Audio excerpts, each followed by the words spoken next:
ఓం సాయిరామ్. సమర్థ సద్గురు సాయినాథ్ మహారాజ్ కీ జై. మన సాయి బిడ్డలందరికీ నమస్కారం ఫ్రెండ్స్. ఎలా ఉన్నారండి? ఏం చేస్తున్నారు? అందరూ బాగున్నారు కదా? మన సాయినాథుని దయ వలన అందరూ బాగున్నారని, బాగుండాలని మనస్ఫూర్తిగా బాబావారిని కోరుకుంటూ ఆ సాయినాథుని కృపా కరుణ కటాక్షములు మనందరిపైన నిండుగా మెండుగా ఉండాలి అని మనస్ఫూర్తిగా బాబావారిని వేడుకుంటూ ఎక్కడున్నా కూడా సుఖంగా సంతోషంగా ఎప్పుడు కూడా అష్టైశ్వర్య ఆరోగ్య అభివృద్ధితో ఉండాలని సాయినాథుని తరపున నేను కూడా మనస్ఫూర్తిగా కోరుకుంటూ ఈరోజు ఈ వీడియో అనేది మొదలు పెడుతూ ఉన్నాను ఫ్రెండ్స్. ఈరోజు ఈ వీడియోలో సాయినాథుని సాయిబాబా సన్నిధి ద్వారా మనకు వచ్చినటువంటి సందేశం ఏంటి అంటే కనుక, బిడ్డ నన్ను ఎక్కువగా ఎదురు చూడనివ్వకమ్మా, నీకోసమే నేను ఈ ఒక శుభవార్తను తీసుకుని వచ్చాను. నన్ను తండ్రిగా భావించితే తప్పకుండా ఈ రోజున నువ్వు కేవలం నీ కోసం వచ్చినటువంటి శుభవార్తను అందుకో అని సాయినాథుడు మనకు ఈరోజు ఒక చక్కని సందేశం ద్వారా మన ముందుకైతే వచ్చారు ఫ్రెండ్స్. సందేశాన్ని ఎందుకు అందించాలి అని అనుకుంటూ ఉన్నారు, ఏం చెప్పాలి అని అనుకుంటున్నారు అనేది మనం సాయినాథుని మాటల్లోనే తెలుసుకుందామండి. వీడియో మొదలు పెట్టే ముందు ప్రతి ఒక్కరికి కూడా చిన్న రిక్వెస్ట్ ఫ్రెండ్స్, ఈ సందేశం కనుక మీ అందరికీ మనస్ఫూర్తిగా నచ్చినట్లయితే తప్పకుండా చూసి వెళ్ళే వాళ్ళందరూ మన వీడియోకి ఒక చిన్న లైక్ అయితే ఇవ్వండి. అలాగే కొత్తగా మన ఛానల్ని ఎవరైతే కనుక చూస్తూ ఉన్నారో తప్పకుండా ఛానల్ని సబ్స్క్రైబ్ చేసుకుని వీడియో నచ్చినట్లయితే లైక్ చేయడం మాత్రం మర్చిపోవద్దు. ఇప్పుడు సాయినాథుని సందేశాన్ని విందామా? మరి కేవలం నీ కోసం మాత్రమే ఈ సందేశంతో వచ్చానమ్మా. ఎరుగనటువంటి ఒక అద్భుతమైన సువార్తను నువ్వు చూడబోతున్నావు. ఈ సాయిపై నమ్మకంతో నేను చెప్పేటువంటి సందేశాన్ని పూర్తిగా ఆలకించు అని మనకి ఈరోజు చక్కని సందేశంతో మన సాయినాథుడు మన ముందుకైతే వచ్చారని ఫ్రెండ్స్. ఎందుకు ఆ సందేశాన్ని అందించాలనుకుంటున్నారు, ఏం చెప్పాలనుకున్నారు అనేది సాయినాథుని మాటల్లో వినే ముందు ప్రతి ఒక్కరికి చిన్న రిక్వెస్ట్ అండి. ఈ సందేశం మీకు అందరికీ కూడా మనస్ఫూర్తిగా నచ్చినట్లయితే తప్పకుండా చూసి వెళ్ళే వాళ్ళందరూ కూడా వీడియోకి అయితే చిన్న లైక్ ఇచ్చి సపోర్ట్ ఇవ్వండి. మొదటిసారిగా ఎవరైనా చూస్తూ ఉన్నారో ప్లీజ్ అండి తప్పకుండా సబ్స్క్రైబ్ చేసుకుని మీ ఫ్రెండ్స్కి ఫ్యామిలీ మెంబర్స్కి షేర్ చేయండి. ఏదైనా బాధలు కష్టాలు మీకు ఉంటే కనుక నాకు కామెంట్లో తప్పకుండా షేర్ చేయండి. నేను బాబావారి గుడికి వెళ్ళినప్పుడు తప్పకుండా మీ తరపున అందరి తరపున కూడా నేను ప్రేయర్స్ అయితే పెడతాను, పూజలు అయితే అర్చన అయితే చేయిస్తానండి. అయితే ఈరోజు సాయినాథుడు మనకు ఏమి సందేశం ఇవ్వబోతున్నారు అంటే కనుక, తల్లి నీ బంధంలో ఈ మార్పు జరగాలి, కేవలం 9 రోజుల వరకు కూడా జాగ్రత్త, తర్వాత అంతా కూడా శుభమే జరుగుతుంది అని చెప్పి ఏదో తెలియని సందేశాన్ని ఈరోజు సాయినాథుడు మనకు అందించడానికి మన ముందుకు వచ్చారు ఫ్రెండ్స్. మరి సాయినాథుడు ఏమి సందేశం అందించినా అది మన భవిష్యత్తుకు పునాది అని చెప్పి మన అందరికీ కూడా తెలిసిన విషయమే కదా. మరి సందేశం వినే ముందు చాలామంది కూడా అడుగుతూ ఉన్నారు, అక్క ఎన్నో రకాల సమస్యలతో మేము బాధపడుతూ ఉన్నాము అక్క, సతమతమైపోతూ ఉన్నాము, దయచేసి మీరు బాబావారి దగ్గర ప్రార్థనలు అయితే పెట్టండి అని చెప్పి ఎంతోమంది చెప్తూ ఉన్నారు. తప్పకుండా నేను ప్రతి ఒక్క విషయము ప్రతి ఒక్కరి గురించి కూడా నేను పెడుతూనే ఉన్నానండి. మీ కష్టాల నుంచి బయటకు పడగలను అని నమ్మకం మీకు కూడా ఉండాలి. తప్పకుండా నమ్మకంతో మీరు కనుక ఈ సందేశాలు వినగలిగారు అంటే అది బయటపడిన రోజున ఆనందంగా జీవితంలో ముందడుగు వేయగలుగుతారు. అలాగే మీ జీవితాల్లో ఎటువంటి సమస్యలు ఉన్నా కూడా సాయినాథుని ఆశీస్సులతో ఖచ్చితంగా వాటికి పరిష్కారం అనేది మీకు దొరికే తీరుతుంది. మరి మీరు ఖచ్చితంగా మీకు కలిగిన నమ్మకాన్ని ప్రతి ఒక్కరితో కూడా షేర్ చేసుకోండి. మీ జీవితంలో ఏదైతే జరగలేదు అని చెప్పి బాధపడుతూ ఉన్నారో కానీ ఇక్కడ సాయినాథుని దగ్గర ఎంతో గొప్పగా మీకు దానికి పరిష్కారం అనేది దొరుకుతుంది ఫ్రెండ్స్. తప్పకుండా మీరందరూ కూడా ఏ సమస్యలు ఉన్నా, అప్పుల బాధలు ఉన్నా కూడా, ఎటువంటి ఇబ్బందులు ఉన్న పిల్లలతో అయినా సరేనండి, సంతానం లేక ఎంతోమంది బాధపడుతూ కొంతమంది చెప్తూ ఉన్నారు. ఒకటేమిటండి, ప్రతి ఒక్కదానికి కూడా బాబావారి దగ్గర 100కి 1000% మీకు నమ్మకంగా జరుగుతుంది. నమ్మకంతో కనెక్ట్ అవ్వండి. ఆ సందేశం ఏమిటో ఇప్పుడు మనం తెలుసుకుందామా? బిడ్డ, నీ బంధంలో నీకు మార్పు రావాలి. నా బంధం నేను చెప్పిన విధంగా నడుచుకోవాలి. నా బంధం నా మనసుకు ఏ విధంగా అనిపిస్తే ఆ విధంగా తను ఆ నడవడిక అనేది మార్చుకోవాలి. కేవలం తనకు నచ్చినట్లుగా తను ఉంటూ ఉన్నారు. కానీ నా మాటకి కానీ నా పనులకు కానీ కనీసం నాకు కానీ ఎటువంటి విలువను కూడా ఇవ్వడం లేదు. కనీసం విలువ ఇవ్వకపోయినా ఒక మనిషిలాగా అయినా సరే కూడా నన్ను గుర్తించటం లేదు. నేను అంత పెద్ద తప్పేం చేశాను బాబా అని చెప్పి ప్రతిసారి కూడా మనోవేదనని నువ్వు చెందుతూ ఉన్నావు బిడ్డ. నీ బంధం నువ్వు చెప్పినట్లుగా వినాలి అన్నా కానీ, నీ బంధంలో నీ యొక్క మాటకు తగినట్లుగా నడుచుకోవాలి అన్నా సరే కానీ, నలుగురిలో నీకంటూ ఒక విలువను నీ బంధం తీసుకొచ్చి పెట్టాలి అన్నా కానీ, నీ బంధం చెడు వ్యసనాలకు దూరాలవాట్లకు దూరం అవ్వాలి అన్నా కానీ, మొదట నీలోనే మార్పు రావాలి. అదేంటో తెలుసా? బాబా ఎందుకు అలా చెప్తూ ఉన్నారు? నేను ఏం తప్పు చేశాను? పిల్లలే ప్రాణంగా బ్రతుకుతూ ఉంటాను. ఎంతో బాధ్యతగా ఇంటిని చూసుకుంటూ ఉంటాను. నా యొక్క ప్రతి పనిని కూడా ఎంతో శ్రద్ధగా చేసుకుంటూ వెళ్తున్నాను. నేను ఏం తప్పు చేశాను? ఏ జన్మలో ఏం పాపం చేశాను తెలియదు కానీ, నాకు ఈ జన్మలో తను నాకు భర్త వెంటాడి వేధిస్తూ ఉన్నారు. దీనికి పరిష్కారమే లేదు అని చెప్పి నాకు తెలుసు. నేను బ్రతికినంతకాలం ఇలాగే నా జీవితం వెళ్ళిపోవాల్సిందే, ఈ కష్టాలు పడాల్సిందే అని చెప్పి నాకు ఇప్పుడిప్పుడే కొంచెం కొంచెంగా అర్థం అవుతూ ఉంది బాబా. ఎన్నోసార్లు మీ ముందు మొరపెట్టుకున్నాను. ఎన్నోసార్లు సమస్యలను తీర్చి నా బ్రతుకుకి ఒక దారిని చూపించండి బాబా అని చెప్పి వేడుకున్నాను. అయినా సరే కానీ నా జీవితంలో ఎటువంటి మార్పు కూడా జరగడం లేదు బాబా. ఆశపడి అనవసరంగా సమయాన్ని కూడా వృధా చేసుకున్నాను. నా జీవితమంతా కూడా ఇలాగే తెల్లారిపోవాల్సిందే అని చెప్పి ఇప్పుడిప్పుడే నిర్ణయించుకుంటూ ఉన్నాను బాబా అని చెప్పి ప్రతిసారి కూడా నువ్వు నిరాశను చెందుతూనే ఉన్నావు తల్లి. బిడ్డ, నీ యొక్క మాటలు ఏమైనా సరే కానివ్వు, నీ యొక్క ఎదురుచూపులు మాత్రం ఒక్కటే, నీలో ఆశ మాత్రం ఒక్కటే. నీ బంధం నీకు తగిన విధంగా ఉండాలి, నీకు నచ్చిన విధంగా నడుచుకోవాలి, నువ్వు చెప్పిన విధంగా తన యొక్క పనితీరు కూడా ఉండాలి అని చెప్పి, అయితే నువ్వు వీటన్నింటికీ కూడా మళ్ళీ తిరిగి నేను అదే సమాధానాన్ని చెప్తాను. మొదట నీలో మార్పు రావాలి తల్లి. బిడ్డ, ఎప్పుడైనా సరే కానీ ఒకరిని ఒకరు అర్థం చేసుకుని, ఒకరి మాటకు ఒకరు విలువను ఇచ్చుకుని, ఒకరిని ఒకరు జాగ్రత్త పరచుకొని, వారికి తగ్గట్లుగా జీవితంలో ఒక అడుగు వేసుకుంటూ ముందుకు వెళ్తేనే ఆ బంధం అనేది 10 కాలాల పాటు పచ్చగా ఉంటుంది. అప్పుడే ఆ కుటుంబం సమాజంలో ఒక విలువను తెచ్చుకుంటుంది. ఎప్పుడైతే ఇద్దరి మధ్య గొడవలు, తగువులు, ప్రతి చిన్న విషయానికి కూడా కోపాలు, తాపాలు తెచ్చుకుంటూ ఉంటారో ఆ యొక్క కుటుంబం సమాజంలో ఒక విలువ అనేదే లేకుండా అమర్యాదగా సమాజం ఆ కుటుంబాన్ని చూస్తూ ఉంటుంది. కనుక ఎప్పుడైనా సరే కానీ మన యొక్క నడవడికను బట్టే సమాజంలో మనకు ఒక పేరు ప్రఖ్యాతులు వస్తూ ఉంటాయి అని చెప్పి తెలుసుకోవాలి. తల్లి, నీకు తగిన విధంగా నీ బంధం నడుచుకోవాలి అంటే మొదట నీలో ఓర్పు రావాలి. మొదట నీకు నువ్వు సర్దుకుని చెప్పుకోవాలి. ఎప్పుడైనా సరే కానీ అవతలి వ్యక్తికి మన మాట వల్ల కానీ, మన యొక్క పనుల వల్ల కానీ ఎటువంటి కోపము రాకూడదు, ఎటువంటి నష్టము జరగకూడదు. మన మాట ఏ విధంగా ఉండాలి అంటే ఎదుటి వారికి ఓదార్పుని ఇచ్చే విధంగా ఉండాలి, ఎదుటి వారికి ధైర్యాన్ని ఇచ్చే విధంగా ఉండాలి, ఎదుటి వారి మనస్సులో సంతోషాన్ని నింపేలాగా ఉండాలి.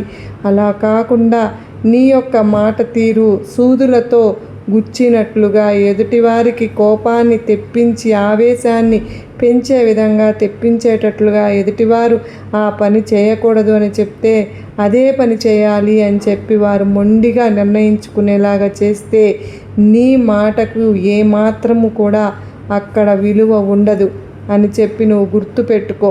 కనుక మొదట నీలో కోపాన్ని, ఆవేశాన్ని ఎక్కడికక్కడ నువ్వు సర్దుమర్చుకుని, నువ్వు ఎప్పుడు కూడా కోపంగా, ఆవేశంగా ఎదుటివారికి కోపాన్ని తెప్పించే విధంగా మాట్లాడుకోకుండా ఎదుటివారికి సంతోషాన్ని కలిగించేలాగా మాట్లాడడం నేర్చుకో.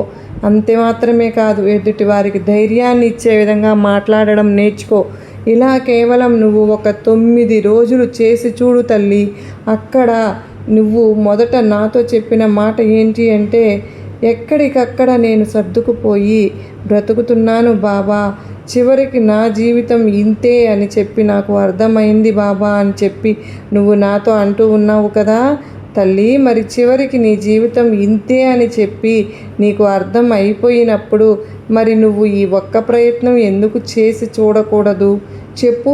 ఈ బాబా ఎందుకు చెప్తున్నారు అని చెప్పి ఒక్కసారి నువ్వు ఆలోచించి చూడు తల్లి, అంతా కూడా నీకు అర్థమవుతుంది. కనుక నువ్వు 9 రోజులు శాంతంగా ఉండే ప్రయత్నం అయితే చెయ్యి, ప్రశాంతంగా మాట్లాడే ప్రయత్నం చెయ్యి. కాస్తంత కోపాన్ని, ఆవేశాన్ని, కట్టుబాట్లను, నీ అలవాట్లను కొంచెం నీలో నెమ్మదితనం అనేది తెచ్చుకో. నీలో మార్పు అనేది కొంచెం అయినా సరే నువ్వు తగ్గింపు స్వభావాన్ని కలిగి ఉంటే ఖచ్చితంగా నీ బంధంలో అటువంటి మార్పు అనేది నువ్వు చూస్తావు బిడ్డ. ఎప్పుడైనా సరే కానీ మన మాట తీరును బట్టే మన మనిషిని నిర్ణయించటం జరుగుతుంది. మన మాట తీరు బాగుంటే మనం ఆవేశం అవి ఏవి కూడా ఎదుటివారికి కోపం ఆవేశం రాకుండా నువ్వు కొన్ని రోజులు సర్దుకుంటూ పోయావు అంటే నీ మీద ప్రేమ అనేది పెరుగుతుంది. ఎక్కడ ప్రేమ ఉంటుందో అక్కడ మోసం ఉండదు అని చెప్పి గుర్తుపెట్టుకో. కనుక ఏ రకంగా కూడా నువ్వు నిన్ను మోసం చేయాలి అని చెప్పి నీ బంధం కోరుకోదు కదా అని చెప్పి నువ్వు గుర్తు ఉంచుకుంటే కనుక నువ్వు ఎంత ప్రేమను ఇస్తావో అంత ప్రేమ తిరిగి వస్తుంది అని చెప్పి గుర్తుపెట్టుకో. ఇక నీ బిడ్డలకు నువ్వు ఎక్కడికక్కడ ఎప్పటికప్పుడు కూడా జీవితం అంటే ఏంటి, ఒడిదుడుకులు అంటే ఏంటి, కష్ట సుఖాలు అంటే ఏంటి, జీవితంలో ఏం చేస్తే గౌరవ విలువలతో మర్యాదగా జనాల చేత చూపబడతారు, జీవితంలో సమాజంలో ఏది సాధించాలి, ఏది సాధిస్తే నలుగురిలో ఒక గౌరవాన్ని, ఒక పేరుని తెచ్చుకుంటారు, ఇవి అన్నీ కూడా నీ బిడ్డలకు ఎప్పటికప్పుడు నువ్వు నేర్పిస్తూ ఉండాలి. చదువు యొక్క విలువను తమకు నేర్పిస్తూ ఉండాలి. మంచి తెలివితేటలను అందిస్తూ ఉండాలి. బిడ్డ, ఇవన్నీ కూడా నీకు నేను ప్రత్యేకంగా ఎప్పటికప్పుడు కూడా చెప్తూనే వస్తూ ఉన్నాను. కనుక మళ్ళీ బాబా నాకు తెలిసిందే కదా చెప్తున్నారు అని చెప్పి అనుకోవద్దు తల్లి. తెలిసిందే చెప్పినా కూడా అక్కడ ఆచరణలో నీ యొక్క జీవితంలో ఎంతవరకు నువ్వు వాటిని అమలు పరుచుకుంటున్నావు, ఎంతవరకు ఈ మాటల మీద నువ్వు నిలబడుతున్నావు, ఎంతవరకు నువ్వు ఆ పనులన్నీ కూడా పూర్తి చేయగలుగుతున్నావు, వీటన్నింటి మీద కూడా నీ జీవితం అనేది ఆధారపడి ఉంటుంది అని చెప్పి గుర్తుపెట్టుకో బిడ్డ. నేను చెప్పే ప్రతి మాట కూడా నా బిడ్డ ఎక్కడా కూడా నష్టపోకూడదు, నా బిడ్డ ఎక్కడా కూడా తలదించుకోకూడదు, అవమాన పడకూడదు, నలుగురిలో నవ్వుల పాలు కాకూడదు, తనకంటూ ఒక ప్రత్యేకమైన విలువను, ఒక ప్రత్యేకమైనటువంటి గౌరవాన్ని ఏర్పరచుకోవాలి. నా తల్లి ఎప్పటికప్పుడు సమాజంలో ఒడిదుడుకులను తెలుసుకుంటూ జీవితంలో జాగ్రత్తగా ముందడుగు వేయాలి, తనకంటూ ఒక మంచి స్థాయిని ఏర్పరచుకోవాలి అని చెప్పి ఈ తల్లి తండ్రి పడే తపనను నువ్వు అర్థం చేసుకుంటావు అని చెప్పి నేను ఆశిస్తున్నాను బిడ్డ. ఎప్పుడైనా సరే కానీ బంధం ఎప్పుడూ కూడా నిన్ను బాధ పెట్టే విధంగా ఉంటే ఆ బాధ అనేది నీ మనసు వరకు వెళ్ళకూడదు, ఎప్పటికప్పుడే మరచిపోవాలి. ఒక బంధం అనేది నిలబడాలి అంటే ఆ బంధంలో ప్రేమ ఎంతో ముఖ్యమైన పాత్రను పోషిస్తూ ఉంటుంది. ఆ బంధంలో నమ్మకం అనేది ప్రధానమైన పాత్రను పోషిస్తూ ఉంటుంది. ఆ బంధంలో ఎప్పుడూ కూడా అవమానం అనేది, అనుమానం అనేది ఉండకూడదు. ఒకవేళ నీ బంధం నిన్ను అనుమానిస్తుంది అంటే కనుక దానికి కూడా నువ్వు చాలా అదృష్టవంతుడివి అని చెప్పి చెప్పుకోవచ్చు. ఎందుకో తెలుసా, ఎక్కడైతే అనుమానం అనేదే ఉంటుందో అక్కడ ప్రేమ కూడా ఉంటుంది. కనుక తల్లి వీటన్నింటినీ కూడా ఒకదానితో ఒకటి ముడిపడి ఉంటాయి తల్లి. అవన్నీ కూడా అర్థం చేసుకుని జీవితంలో ప్రతి కష్టాన్ని కూడా ఎదుర్కొని ముందుకు వెళ్ళి బంధాన్ని నిలుపుకున్న వాళ్ళే నిజమైన వ్యక్తిత్వాన్ని కలిగి ఉంటారు. కనుక ఇప్పుడున్న సమాజంలో ఒకరిని ఒకరు అర్థం చేసుకోకపోవడం వల్ల, కేవలం ఓర్పు అనేది లేకపోవడం వల్ల, కేవలం శక్తి అనేది పట్టకపోవడం వల్ల, వీటన్నిటి వల్లే కొన్ని బంధాలు అనేవి విడిపోతూ వస్తూ ఉన్నాయి. కనుక మనిషికి ఎప్పుడూ కూడా కాస్తంత ఓపిక అనేది ఉండాలి. ఎందుకో తెలుసా, ఎక్కడైతే ఓర్పు అనేది ఉంటుందో అక్కడ లక్ష్మీదేవి కూడా ఉంటుంది. కనుక ఓర్పు పట్టిన వాళ్ళు దేనినైనా కూడా ఎదిరించగలుగుతారు. ఎప్పుడైనా సరే కానీ ఒక బంధంలో తేడా వస్తే మరొకరు ఆ బంధంలో ఎందుకు తేడా వచ్చింది, ఎక్కడ తప్పు జరుగుతుంది అని చెప్పి తెలుసుకుని దాన్ని సరిదిద్దుకుని అది నిలబెట్టుకునే ప్రయత్నం చేస్తే తప్పకుండా బంధం బలపడుతుంది అని చెప్పి తెలుసుకోవాలి. అర్థమైంది కదూ? నేను చెప్పిన ఈ మార్పులు నువ్వు చేసుకుంటే నీ జీవితంలో నువ్వు గొప్ప స్థాయిలో ఉంటావు, మనశ్శాంతిగా బ్రతకగలుగుతావు, సమాజంలో ఒక విలువను సంపాదించుకుంటావు, నీ కుటుంబానికి ఒక మర్యాదను ఇచ్చి ఒక గౌరవాన్ని ఇచ్చి నీ బిడ్డలకు ఆదర్శంగా నువ్వు నిలుస్తావు. మరి నువ్వు అలా ఉంటావనే నేను నీ తండ్రిని నుంచి ఆశిస్తున్నాను బిడ్డ. ఎప్పుడైనా సరే కానీ నీ యొక్క సంతోషం, నీ యొక్క ఆనందం, నీ బిడ్డల సంతోషం కోసం, నీ బిడ్డల ఆనందం కోసం నువ్వు గడిపే ప్రయత్నం చెయ్యి. అంతేకాని నీ వరకు వస్తే ఏదన్నా ఒక కష్టం, ఆ కష్టాన్ని ఎంత వరకు ఉంచాలో, ఎంత దూరంగా ఉంచాలో అంత దూరంగా ఉంచే ప్రయత్నం చెయ్యి. అప్పుడే జీవితంలో నువ్వు ముందుకు అడుగు వేయగలుగుతావు బిడ్డ. ఆఖరికి నీ బంధమైనా సరే కానీ నువ్వు ఎన్నో ఆశలతోటి కలలతోటి పెళ్ళి చేసుకొని ఒకరికి ఒకరి జీవితంలో నువ్వు అడుగు పెట్టినప్పుడు ఒకరి జీవితంలో ఎన్నో కలలను కంటూ ఉంటావు. ఆ కలలన్నీ కూడా నిజమవ్వాలి అని చెప్పి ఎన్నో ఆశలను పెట్టుకుంటూ ఉంటావు. కానీ నీ ఆశలన్నీ కూడా పూర్తిగా బూడిదలో పోసిన పన్నీరుగా మారతాయి. నీ కలలన్నీ కూడా కల్లలుగా మారతాయి. అటువంటి అప్పుడు మనసంతా కూడా గందరగోళంగా ఏదో పూర్తిగా జీవితాన్ని కోల్పోయినట్లుగా, నీకు జీవితంలో ఎవ్వరూ లేకుండా ఒంటరిగా ఏకాకిలాగా మిగిలిపోయినట్లుగా నీ మనసుకు అనిపిస్తూ ఉంటుంది. నువ్వు అటువంటి అప్పుడు నువ్వు మనసులో ఉంచుకోవలసింది ఒక్కటి ఏంటో తెలుసా? అంటే కనుక నువ్వు ఈ భూమి మీదకి వచ్చేటప్పుడు నీతో పాటు నువ్వు పెళ్లి చేసుకున్న నీ భాగస్వామి నీతో పాటు పుట్టలేదు. అంతేకాకుండా నువ్వు చనిపోయేటప్పుడు కూడా నీతో పాటు అదే భాగస్వామి నీతో పాటు చనిపోరు. కనుక ఈ మధ్యలో ఉండే ఈ నాటకం కోసం కేవలం నువ్వు జీవితాన్ని అంకితం చేసుకుని నీ జీవితం అంతా బాధపడి ఏడ్చుకుంటూ కూర్చుంటే కేవలం నీకు వెనక్కి తిరిగి చూసుకుంటే మిగిలేది ఏడుపు మాత్రమే ఉంటుంది. కనుక ఇప్పటికైనా తెలుసుకుని నీ స్వార్థాన్ని నువ్వు చూసుకుని, నీ సంతోషాన్ని నువ్వు చూసుకుని, నీ ఆనందాన్ని నువ్వు చూసుకుని, నీ తర్వాతే మరెవరైనా సరే కానీ అనే మాటని మనసులో పెట్టుకుని జీవితంలో ముందడుగు వెయ్యి. ఇకనైనా కానీ ఎవ్వరూ లేరు అనే మనోవేదనను మనసులో నుంచి పూర్తిగా తీసివేసి, నేను ఒంటరిగానైనా సరే కానీ ఆనందంగా జీవించగలను అని చెప్పి మనస్ఫూర్తిగా ఈ రోజు నుంచి కొత్త జీవితాన్ని ప్రారంభించు బిడ్డ. చక్కగా లేచిన దగ్గర నుంచి ఉదయం నీ పనులన్నింటినీ కూడా సకాలంలో ముగించుకుని చక్కగా దైవారాధనలో నీ జీవితాన్ని ముందుకు నెట్టుకుంటూ వెళ్ళు. నీకు ఏం కావాలో, ఏది ఇవ్వాలో అన్నీ కూడా నాకు తెలుసు. ఎప్పుడూ కూడా అడుగుతూ ఉంటావు కదా తల్లి. బాబా, మనసు బాధగా ఉంది బాబా, నాకంటూ ఎవ్వరూ లేకుండా అయిపోతున్నారు, ఒంటరిగా మిగిలిపోతూ ఉన్నాను, అందరి మీద ప్రేమను చూపిస్తున్నాను కానీ నా మీద ప్రేమను చూపించే వాళ్ళే కరువైపోయారు బాబా, నా జీవితం ఎందుకు ఈ విధంగా తయారైంది అని చెప్పి ప్రతిసారి కూడా అనుకుంటూ ఉంటావు కదా తల్లి. అయితే అన్నింటికీ కూడా సక్రమంగా మారుస్తాను.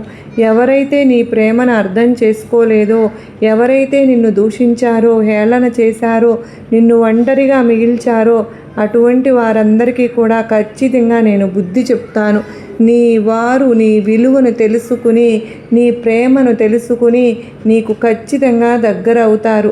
దానికి కాస్త కొంత సమయం అనేది పడుతుంది. ఆ కొంత సమయము అనేది నువ్వు ఓర్పుగా ఎదురు చూసావు అంటే నీ జీవితంలో ఉండే కష్టాలు, బాధలు అన్నీ కూడా తొలగిపోయి నువ్వు అనుకున్న సంతోషకరమైన జీవితం అనేది కొత్తగా నువ్వు ఆస్వాదిస్తావు. ఆ రోజు కోసం ఎదురు చూస్తూ ఉండు తల్లి. ఈరోజు నేను నీకు అందిస్తాను అని చెప్పి నేను నీకు వాగ్దానం ఇస్తూ ఉన్నాను బిడ్డ.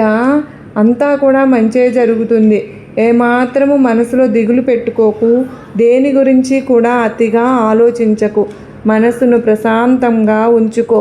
ఎవ్వరూ లేరు, ఎవరి ప్రేమ దక్కడం లేదు అనే పిచ్చి ఆలోచనలు మనసులో నుంచి తీసివేసి కాస్తంత ధ్యానాన్ని చేసుకుని సంతోషకరమైన వాతావరణంలో జీవించే ప్రయత్నం అయితే చెయ్యి. అన్నీ కూడా సర్దుకుంటాయి. అర్థమైంది కదా అని చెప్పి ఈరోజు సాయినాథుడు మనకు అత్యద్భుతమైనటువంటి చక్కని సందేశాన్ని అందించారు కదా. మరి ఈ సందేశంలో ఎంతో గొప్ప ఆంతర్యం ఉంది కదూ. మనం అర్థం చేసుకోవాలి, కానీ ఈ సందేశంలో చాలా గొప్ప ఆంతర్యం దాగి ఉంది. మరి ఆ ఆంతర్యం ఏంటో మీ అందరికీ కూడా నచ్చింది అని అర్థమైందని నేను అనుకుంటున్నాను. నచ్చింది, అర్థమైంది అని అనిపిస్తే కనుక ఈ వీడియోకి ఒక చిన్న లైక్ అయితే ఇవ్వడం మర్చిపోవద్దు. మొదటిసారిగా మన ఛానల్లోనికి వచ్చినట్లయితే మన ఛానల్ సబ్స్క్రైబ్ చేసుకుని సపోర్ట్ చేయండి. మరలా ఒక మంచి చక్కని సందేశంతో మరలా కలుసుకుందాం. అంతవరకు సాయినాథుని ఆశీస్సులు మనందరిపైన ఉండాలని చెప్పి మనస్ఫూర్తిగా నేను కూడా కోరుకుంటూ ఉన్నాను ఫ్రెండ్స్. మీరందరూ కూడా సుఖంగా, సంతోషంగా, ఆయురారోగ్యాలతో ఎప్పుడు ఉండాలని చెప్పి మనస్ఫూర్తిగా బాబావారిని మరొక్కసారి వేడుకుంటూ అందరూ బాగుండాలి, అందరిలో నేను ఉండాలి అని చెప్పి బాబావారిని మరీ ప్రార్థిస్తూ మీరందరూ కూడా నా గురించి ప్రేయర్స్ అయితే చేయండి. తప్పకుండా బాబావారు మన మాటలను ఆలకిస్తారు, మన ప్రార్థనలు వింటారు అన్న నమ్మకంతో కనుక మనం బాబావారితో కనెక్ట్ అయితే మాత్రం తప్పకుండా మన సాయినాథుడు మన కోసమేనండి. బాబావారు ఎప్పుడు కూడా అమ్మ నేను మీ కోరికలు తీర్చడానికే, మీ ఆపదలను తొలగించడానికే నేను వచ్చాను. మీరందరూ కూడా ఎప్పుడు బాధపడుతూ ఉంటే నేను చూడలేను తల్లి. సరిగ్గా నిజంగా నీ జీవితంలో ఆనందంతో ఒక శుభవార్తలు వినడం కోసమే నేను ఏమో తీసుకొచ్చినా అని చెప్పి ఎన్నో మార్లు మనకి సాయినాథుడు అయితే చెప్తూ ఉన్నారు కదా ఫ్రెండ్స్. మరి బాబావారు అంతగా మన కోసం చెప్తూ ఉన్నప్పుడు మనం మాత్రం బాబావారి మాటలను, బాబావారి బాటలో మనం అయితే నడవాలి కదా. మరి సాయినాథుడు ఎప్పుడూ కూడానండి మన కోసం ఎప్పుడు పరితపిస్తుంటున్నాను, మీ ప్రేమకై నేను వేచి ఉన్నాను అని ఎన్నో మార్లు చెప్పిన సందర్భాలు ఉన్నాయి. బాబావారు మన కోసం అంతగా మన ప్రేమ కోసం బాబావారు తప్పించడం ఏంటండి, మనమే బాబావారి కోసం ఆ ప్రేమ కోసం తప్పించేలాగా ఉండాలి.